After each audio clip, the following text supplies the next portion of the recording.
Pronto, tá gravando. Vamos lá. Encontro número 8. Então, ponto número 1, eu vou fazer assim, vou falar os pontos, cada um vai comentando mais ou menos aí o que registrou, o que é que escreveu, o que é que lembra, certo? Ok. Porque tem muito, então a gente tem que correr, tem que ser rápido, né? Não dá para ficar discorrendo sobre um ponto, não, tem que ser rápido. Então vamos lá, natureza da teologia moral. Aí já está na cara a definição, né? É aquela parte da teologia que trata dos atos humanos em ordem ao fim sobrenatural. Ponto. Ficou clara essa definição? Todo mundo entender? Eu entendi. Sim. Giovanni. Teologia natural seria... Explica de novo. Foi bem Teologia rápido. moral é aquela parte da teologia que trata dos atos humanos em ordem ao fim sobrenatural. É essa a definição. Conseguiu Certo. compreender? Teologia moral é exatamente, né, os atos humanos de acordo com o que é transcendente, né? Seria Deus. Em ordem, né? Ordenado, ou seja, se trata de como ordenar os atos para alcançar esse fim sobrenatural. Certo. Entendi. Vamos lá.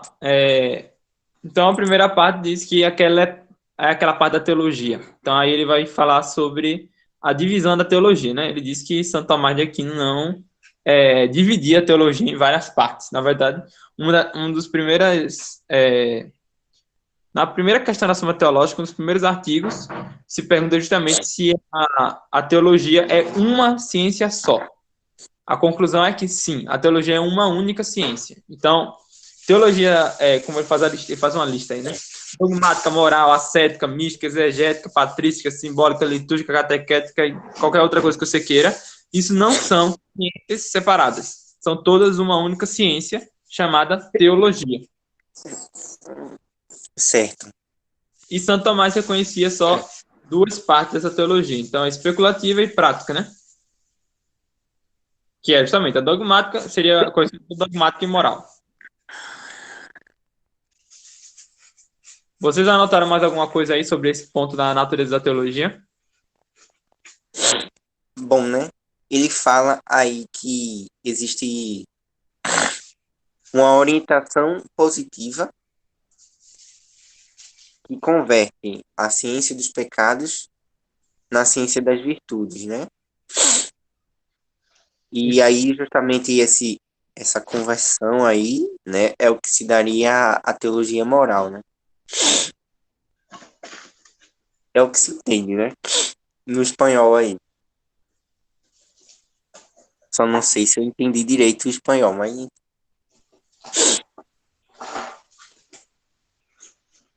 Não, aí o que ele está falando aí é a questão da casuística, ou seja, tem muita gente que reduz a teologia moral à casuística.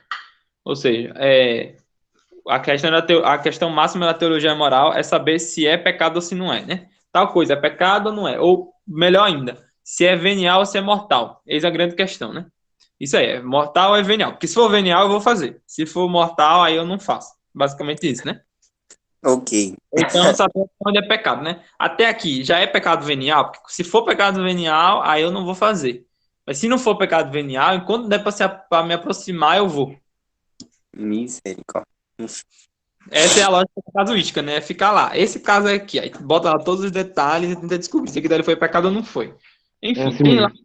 a verdade, não é para jogar completamente fora isso, mas o mais importante não é isso. O mais importante é o movimento da criatura racional em direção a Deus, ou seja, algo positivo. E não um movimento negativo de quanto é que eu posso me aproximar do pecado sem pecar. Isso aí foi a melhor parte que eu achei desse texto. Como? Essa foi a melhor parte que eu achei desse texto. Pelo que eu li, né? Porque aí tem essa falsa impressão, né? Que só serve pra dizer que tudo que tá errado. Só essa parte negativa, né? Como ele falou. Isso. Pois é. É... Infelizmente, isso, por exemplo, aparece muito no esquema, né? Como ele vai falar depois na divisão. Se você divide a teologia moral em 10 mandamentos, ou seja, você simplesmente vai falar das coisas que estão proibidas, ali não abarca tudo. Se você quer falar de um movimento da criatura racional para Deus, você precisa de muito mais. Então, por isso que eles, normalmente, os teólogos, como Santo Tomás de Aquino, vão organizar de acordo com as 7 virtudes, né? As 3 teologais e as 4 morais. E É. não em 10 mandamentos. Então, aí vai várias consequências desse ponto aí que ele fala logo no comecinho, já para matar a questão, né?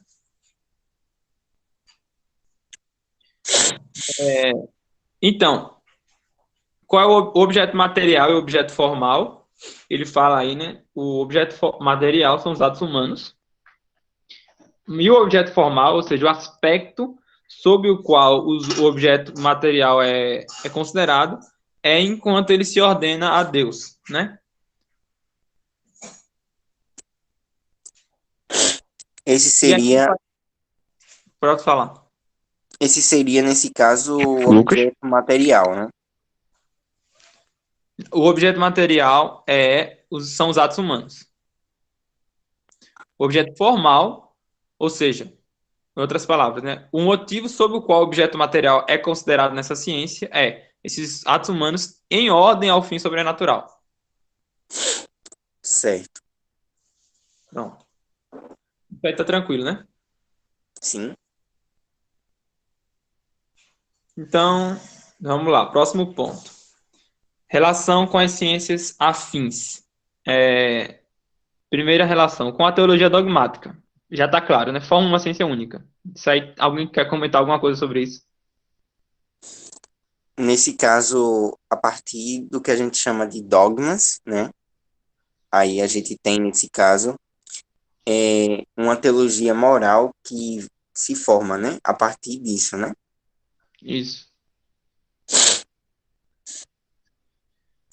Porque, por Ótimo. exemplo, os 10 mandamentos, tu mesmo falou, os 10 mandamentos, a gente tem os 10 mandamentos, mas aí tem essa questão de como é formada a teologia moral a partir dos 10 mandamentos, só que não é só isso, né? Isso. O Roy Marin diz que ele acha praticamente impossível você conseguir organizar toda a teologia moral em volta dos 10 mandamentos. Ele diz, sem uma, digamos, uma violência, ou seja, sem você ter que inventar um lugar para botar as coisas. Porque tem coisa que... Onde é que você bota a virtude da prudência? Onde é que fica? Em qual dos 10 mandamentos? Não tem, né? É. Então é limitado o esquema. Mas aí não é ainda o ponto, né? Aí tá falando em relação à dogmática, né? Ele diz que forma uma ciência única, aquilo que ele já tratou, né? Santo Tomás de Aquino diz que a teologia é uma única ciência, simultaneamente especulativa e prática. Essa é a natureza da teologia. Então, não tem muito o que dividir. Com a teologia ascética e mística, o mesmo princípio se aplica. Ou seja, teologia ascética e mística também é teologia, então é a mesma ciência, né? É uma ciência só. Agora, como é que ela se relaciona especificamente com a teologia moral? Ele diz que é como a parte, ou como todos se relacionam com a parte. Ou seja, a teologia ascética mística é uma parte da teologia moral. Justamente, e aí ele coloca algumas vias, né? A Essas três. primeira é as 3 vias, né? Porque a primeira via é da caridade incipiente, depois da caridade proficiente e da caridade perfeita. É como se fossem também as vias justamente para mortificar os pecados, né? Não, Mais essas ou são as menos. três vias da perfeição, né? Como é que é o nome? Via purgativa, iluminativa e unitiva. São essas três.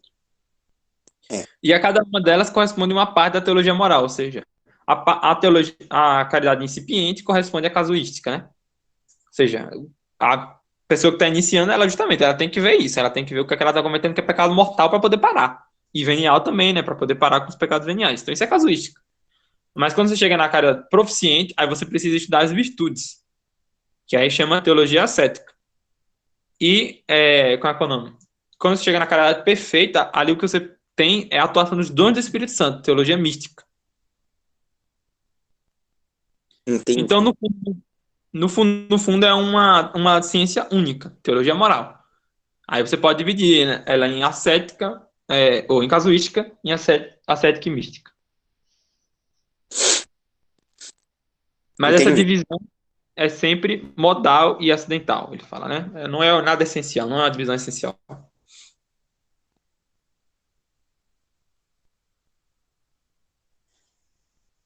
Bem, eu acho que aí o que é mais importante seria aí justamente o ponto da relação, aliás, do que sobrou, né, nesse ponto, com a filosofia moral, né? Ele diz que coincide em grande parte de seu objeto material. O objeto material é praticamente o mesmo, ou seja, os atos humanos. Mesmo que se distingue, ainda que, sei lá, arunque. Eu entendo espanhol, mas traduzir é péssimo. Aunque se distingue essencialmente dela por seu objeto formal ou por seu fim. Ou seja, enquanto que a ética filosófica se ordena ao fim puramente natural do homem, a teologia moral se ordena Tranquei ao fim agora. natural do homem. Eu acho que se resume a isso. Então, esse ponto aí de relações com as ciências afins, alguém quer falar mais alguma coisa? Ih, os dois mutaram o microfone. Oi, oi.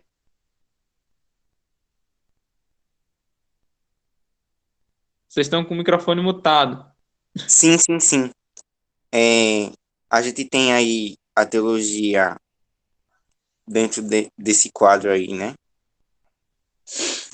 Essa questão material e formal, não é? Uhum. Que se constitui na ética da teologia moral, né? Basicamente, né? Apesar de que existe essa natureza de objeto material e formal se liga ao que ele coloca como um fim puramente natural e sobrenatural, né? Que existe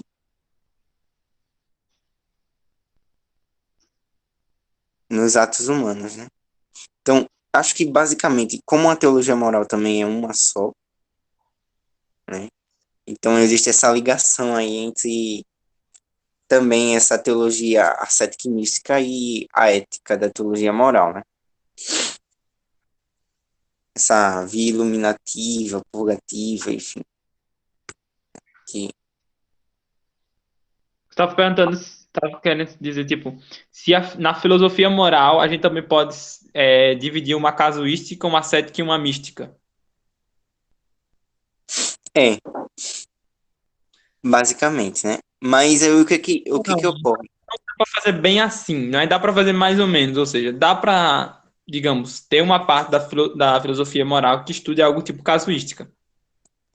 É, Mas é muito complicado. Por quê? Porque tem coisas que, num plano puramente natural, estão certas. Num plano sobrenatural, estão erradas. é, Então, assim, vai ser uma ciência bem, bem inútil, né? É melhor ir direto na teologia.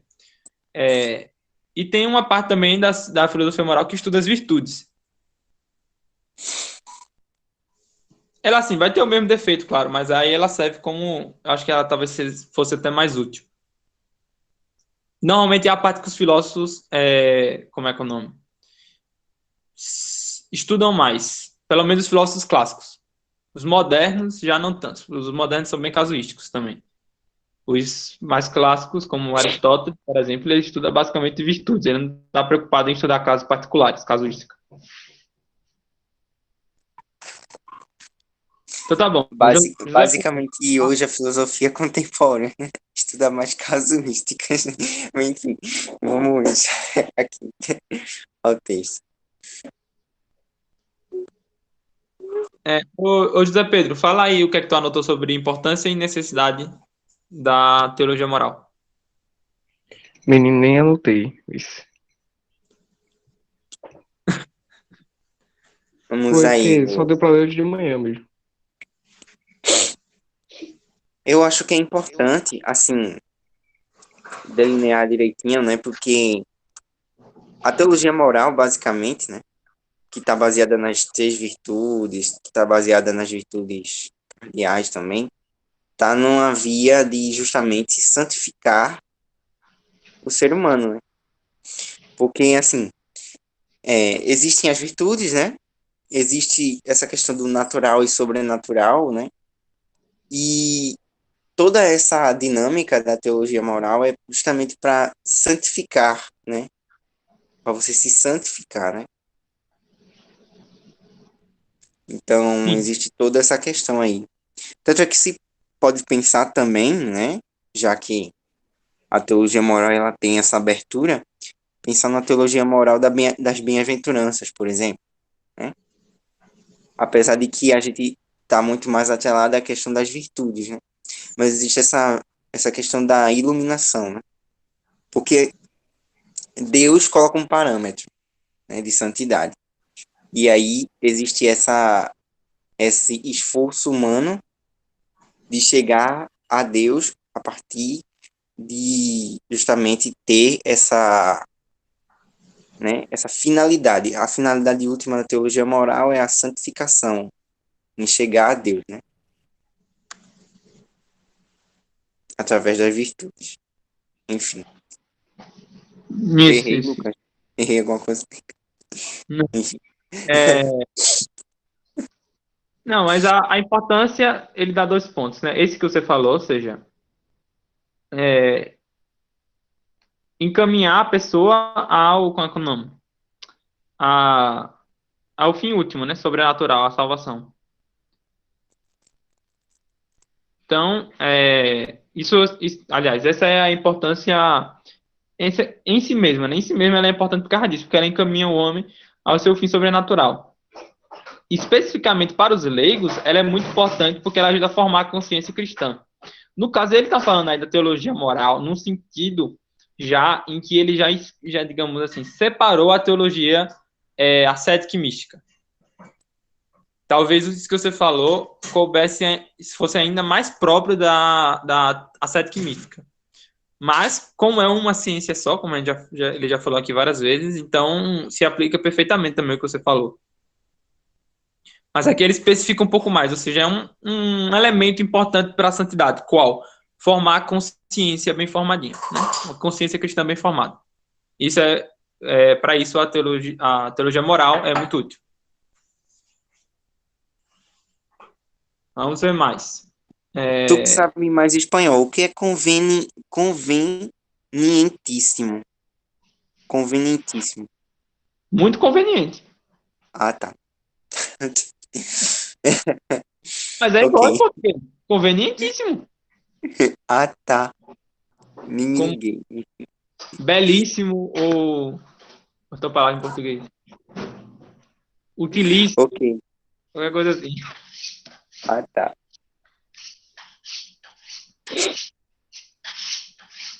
Pronto, então aí, fontes. Aí ele fala das fontes. Primeiro, as fontes propriamente teológicas.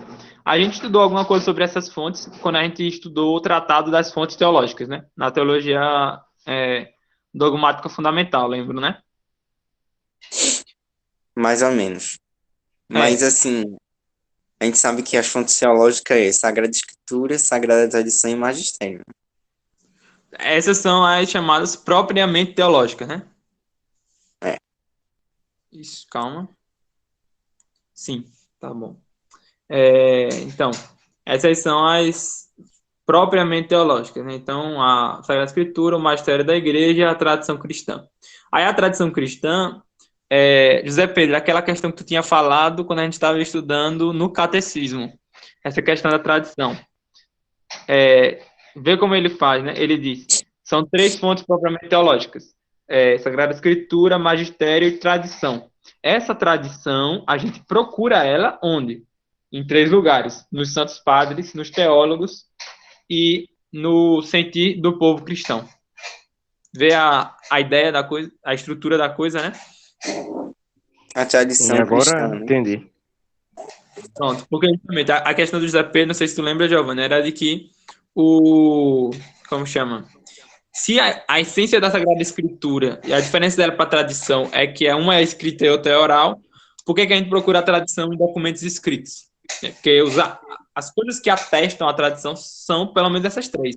Os santos padres, os teólogos, que são escritos, né? São coisas escritas, e o sentido geral do povo cristão, esse sim oral, né? O povo cristão em Sim. geral não escreve. O que o povo cristão, né? O que os papas dizem, né? as Não, encíclicas, ele enfim. fala que o sentir geral do povo cristão, ele tá falando do povo sempre mesmo, do povo lá do interior, assim, mas tipo, você considera no mundo todo, de todas as épocas, né? Entendi. Porque, na realidade, né, a gente estudando bem, né, existe toda essa questão de que os santos padres, né, a patrística, a chamada patrística, né, ela é muito importante também para ter essa relação de continuidade da tradição dos apóstolos, né? A tradição apostólica, ela tem essa continuidade. E aí, justamente, a patrística, os teólogos, né? Vendo do ponto de vista histórico, né? A patrística, a escolástica, né? E né, do ponto de vista todos assim, os teólogos cristãos, né? Então, Isso. existe essa questão aí. E aí ele faz uma longa lista de fontes subsidiárias, né? As mais importantes são essas que estão no começo, né? A razão natural, claro, você precisa usar a razão junto com a revelação, né? Para poder fazer teologia. A autoridade dos filósofos. Então aí ele cita aí alguns filósofos que a gente pode estudar, são muito bons, né? Sócrates, Platão, Aristóteles, Cícero e Sêneca, né? Sêneca é o grande moralista da antiguidade, né? É. O Sêneca, inclusive, existem alguns filósofos que investigam a relação entre Sêneca e Apóstolo Paulo, né? São Paulo. Sim, Mas não sei se, né, teve essa relação mesmo. eu não estudei. Bom, aí ele fala de outras ciências, né? A história, o direito, a medicina, a psicologia, a sociologia e as ciências políticas e econômicas. Então, tudo isso vai ser útil no meio da teologia moral, né? Então, ele fala Razão. lá, chega no tratado sobre a castidade, aí, meu filho, você tem que ter medicina, ou então vai estudar aborto, vai precisar de medicina, matrimônio, vai precisar de medicina, ou então quando você vai estudar questão dos contratos, né?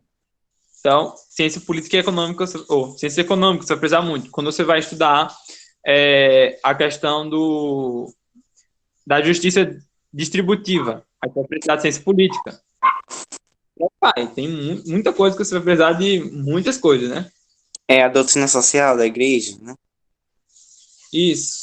Não, então, a doutrina social da igreja, ela é uma parte da teologia moral, né? É, Quando você vai estudar teologia, ou doutrina social da igreja, do que é que você vai precisar? Dessas mesmas fontes. Você vai precisar da Bíblia, da tradição, do magistério, dos filósofos pagãos, da razão natural, mas aí principalmente você vai precisar da sociologia, das ciências políticas e econômicas, o que mais seria? E da filosofia política, né? E é, no caso, também a filosofia política seria. A filosofia política está para a filosofia moral, assim como a doutrina social está para a teologia moral, né? Tem a mesma relação. É análogo.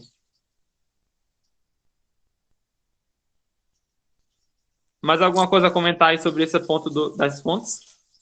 é importante ressaltar que essas ciências aí subsidiárias, né? Fontes subsidiárias, né? Razão natural, né? A Sim. autoridade dos filósofos, a história, o direito, a medicina, a psicologia, a sociologia e ciências políticas e econômicas, elas têm que estar de acordo justamente com a tradição, a escritura e o magistério.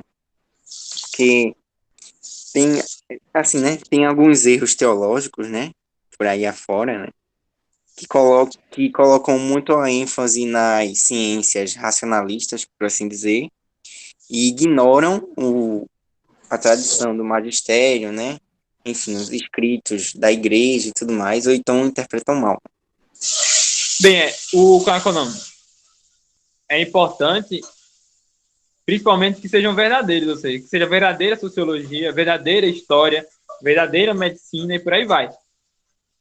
Uma É, boa forma de garantir isso é que essas ciências sejam iluminadas e orientadas pela filosofia cristã. que por sua vez é orientada e iluminada pela teologia cristã. Acho que se isso for feito, essas ciências se dirigem bem e dão bons resultados e podem ser aproveitadas muito bem pela teologia moral.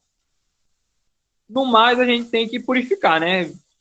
Encontra lá uma questão, sei lá, alguma coisa da ciência econômica e talvez você precise purificar ali de algumas coisas que estão sendo influenciadas pela má filosofia do cientista que realizou, né? É. Do economista, por exemplo. Bem, Estou método. falando assim, basicamente também, especificando, né? Exemplificando. Teologia da libertação, né? A teologia marxista da libertação, né? Sim. E aí, né? O problema Tem da essa teologia aí. da libertação é má sociologia. É, Sociologia péssima. E, claro, junta com má teologia, porque mesmo que fosse uma sociologia muito ruim, você ainda iria olhar e dizer, mas calma aí, ele está falando de um fim puramente natural, né? Logo, isso aqui não vale muito para a teologia, porque a teologia trata de um fim sobrenatural. há uma inversão aí, né? É, Assim como a teologia da prosperidade também, né? E aí uma inversão da inversão. é uma loucura. Enfim, Enfim, método. Então, ele trata aí de 3 métodos. Um método primeiro é um método escolástico especulativo. E aí ele faz uma lista maravilhosa, né? Santo Tomás, Santo Antonino, Caetano, Biluá, Soares, Lugo, todos esses moralistas seguem essa linha escolástica especulativa, que, fundando-se nos princípios da divina revelação, estuda a fundo, com a razão, iluminada pela fé, as verdades reveladas e entranha suas virtualidades, principalmente com vista à vida normativa e prática. Então você vai ver lá São Tomás de Aquino, ele vai sair desde o princípio da fé, da esperança, da caridade, vai deduzindo, até chegar, sei lá, a mínima particularidade sobre o dia de jejum. Qualquer coisa desse tipo. É um método bem especulativo. Tá fazendo muito barulho as coisas aqui? mais ou menos. Agora eu acho que aqui fez. Estão cozinhando aqui, eu tô na cozinha.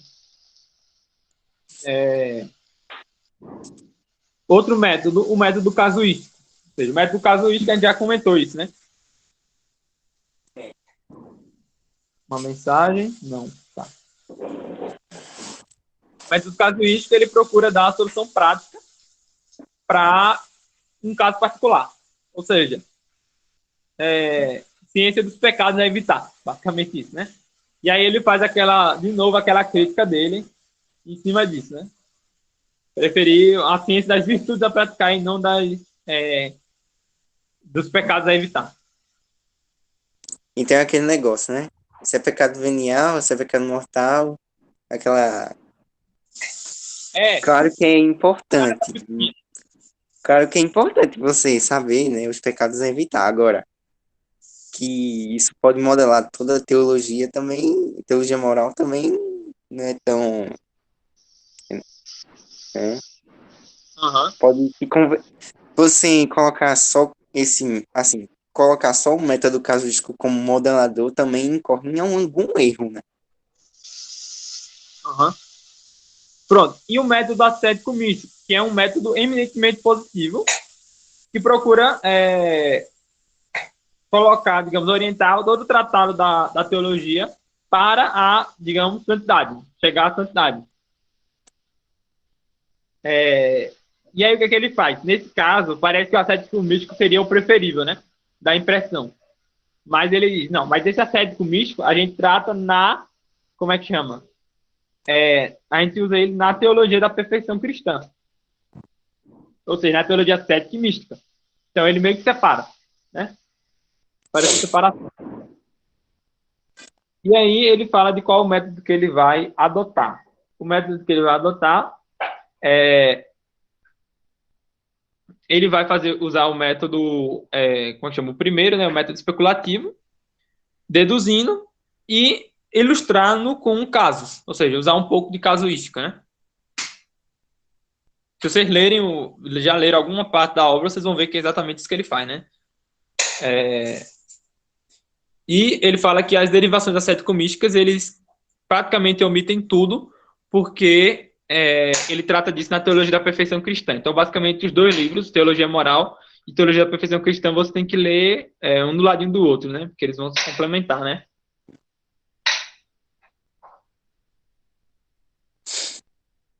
Existe essa relação entre a teologia ascética e mística, né? Com a questão meramente moral e da busca da perfeição, né? Isso tá intimamente ligado. Na verdade, é uma coisa só. São partes de uma mesma coisa. Eu não sei vocês, mas toda vez que eu penso em teologia ascética e mística, eu penso sempre em disciplinas, eu penso sempre na relação que eu tenho, por exemplo, com essa mortificação. Sempre tem uma relação aí que é de qual o caminho de chegada, né? Qual o caminho de chegada a Deus, né? Assim, os meios, né? É, É um dos pontos fundamentais do tratado de um tratado de teologia cética e mística, são os meios de perfeição, né? Quais são? é. A gente vai dar uma olhadinha no próximo encontro, que a gente vai estudar a teologia da perfeição cristã, e vai ver quais são os meios de perfeição, assim, uma listinha básica para conhecer, né? Ok. Já Então vamos. deixa. A divisão a gente divide em moral fundamental, e eu acho que eu já comentei até isso com vocês, que praticamente todos os autores seguem na moral fundamental o mesmo esquema. Desde Santo Tomás de Aquino na Suma Teológica até o Catecismo Amarelozinho, da Catecismo da Igreja Católica, é o mesmo esquema, ou seja, começa tratando do fim último do homem, em seguida dos atos humanos, depois da moralidade dos atos humanos, da consciência, da graça, das virtudes e dons do Espírito Santo, e termina com o tratado das virtudes e dos pecados. Então, é basicamente isso. Acho que todo mundo, vocês já estão familiarizados até com esse esquema, vocês conhecem mais ou menos, né? Esses pontos, vocês sabem qual é a relação de um com o outro, né? Tranquilo isso. Basicamente também tem relação com os tratados, né? Como? O tratado do Deus remunerador, o tratado da graça. Sim, então, aí ele faz até uma discussão sobre isso aqui, né? Sobre o Tratado da Graça. Ou seja, onde é que o Tratado da Graça fica? Ele fica na teologia dogmática ou na teologia moral, né? Enfim, na verdade é uma ciência só. Tem um tratado sobre a graça, tem que ter. Se você vai botar ele na parte especulativa ou na parte prática, problema seu, porque na verdade é uma ciência só, né?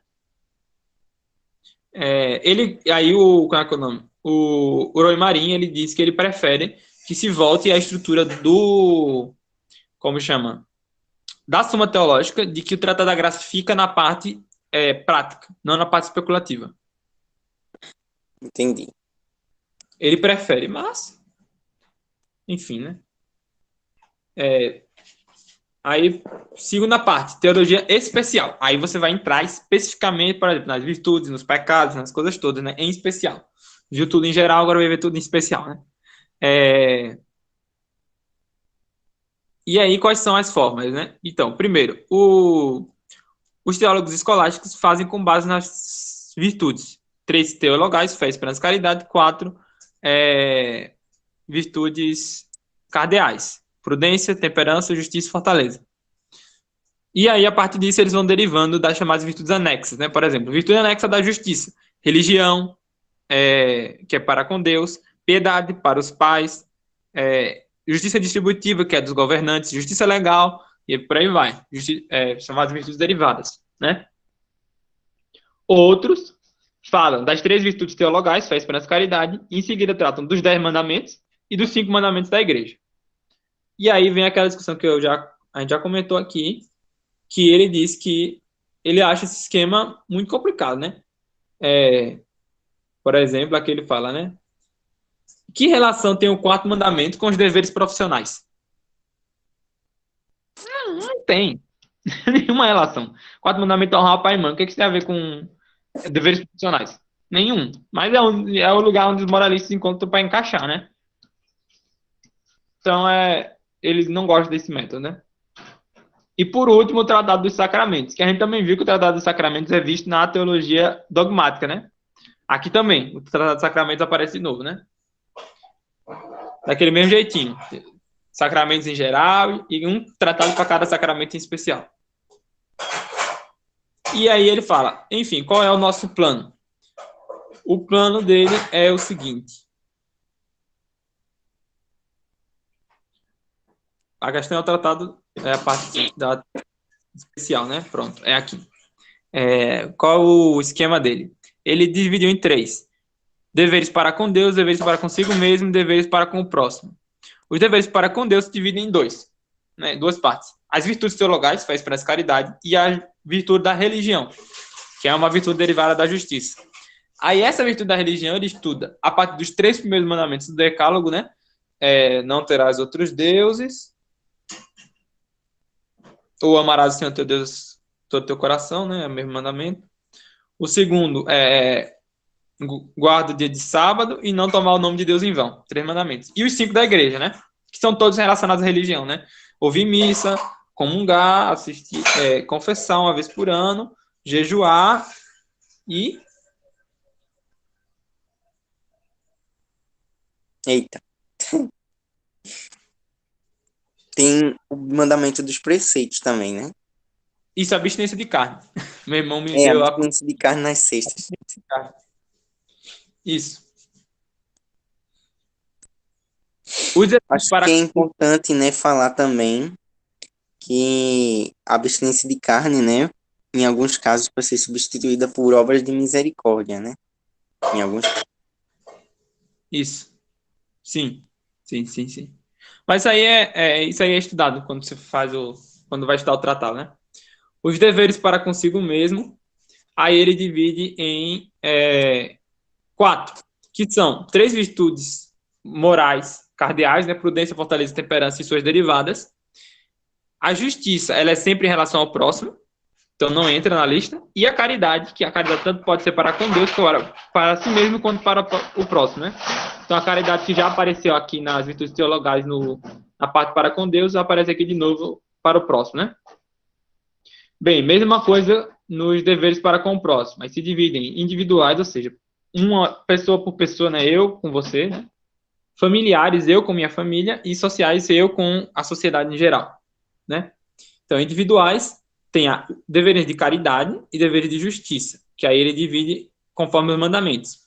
Respeitar sua vida, 5º mandamento. Seu corpo, 6º mandamento. Seus bens, 7º mandamento. E sua honra, 8º mandamento. Os deveres de familiares também se dividem em caridade e de justiça. Justiça é especificamente a virtude da piedade, que é a relação dos filhos com os pais, né? E os deveres sociais se dividem em justiça... Mas também tem uma questão da piedade popular também aí, né? A piedade popular? Não tem nada a ver. Piedade é uma virtude dos filhos para com os pais, o respeito para com os pais. Chama piedade.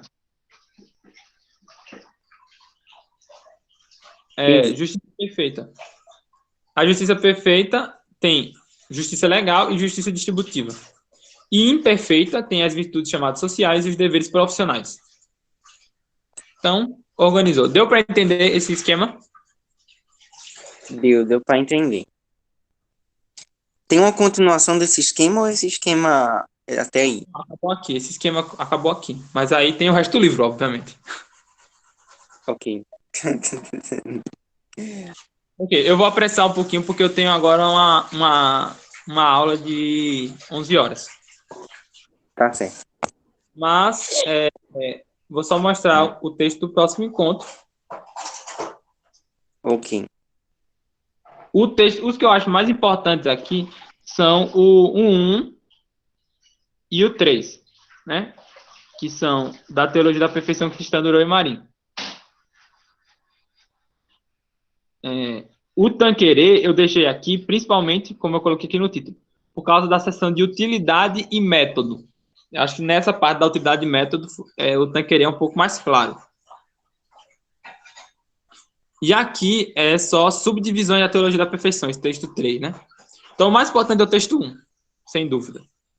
O texto 3 vai dar as subdivisões, E o texto 2 vai dar utilidade e método. Bem, Então, Esse é semana o- que vem, Lucas, Oi. semana que vem é o último encontro que já está programado, né? É o último encontro que tem aqui com o texto. Ok. Aí, Aí a gente vai ler aquela encíclica que tu falou daqui a 15 dias. Vai debater ela. de Magistro, vocês querem ler? Se quiserem, Sim. pode. A gente tá. Por mim, eu leria, né? Eu achei interessante. Aí a gente já podia marcar hoje, porque dá 15 dias para ler, porque é um texto mais longo, né? Aí daria para todo mundo ler direitinho. Pode ser. Pronto, fica marcado. Depois desse encontro nono, o outro encontro vai ser o Divine e os Magistros. Ok. ok. Então, José Pedro, faz aí a oração final e a gente conclui. Pai Nosso e Ave Maria. Em nome do Pai, do Filho e do Espírito Santo. Amém.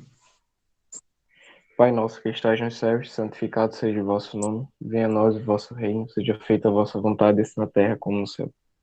O pão nosso de cada dia nos dai hoje, e perdoai as nossas ofensas, assim como nós perdoamos a quem nos tem ofendido. E não os deixeis cair em tentação, mas livrai-nos do mal. Amém.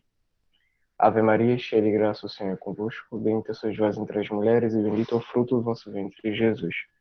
Santa Maria, Mãe de Deus, rogai por nós, pecadores, agora e na hora de nossa morte. Amém.